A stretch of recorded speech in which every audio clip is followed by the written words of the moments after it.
PTI के senior रहनुमा हामिद खान ने दावा किया है, पार्टी चेयरमैनशिप के लिए मुझे कहा गया था लेकिन मैंने मना कर दिया।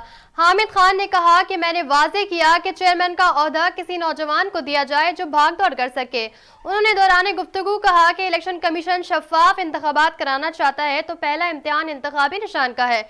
अगर इलेक्शन कमीशन बल्ले के इंतखाबी निशान से महरूम करता है तो ये शफाफ इंतखाबात नहीं होंगे।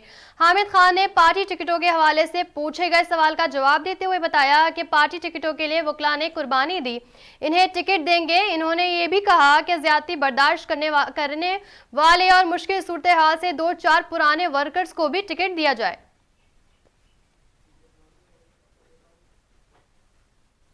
न्यूज़ स्टूडियो से फिलहाल इतना ही। मजीद न्यूज़ और अपडेट्स के लिए देखते रहिए उर्दू न्यूज़ नेटवर्क।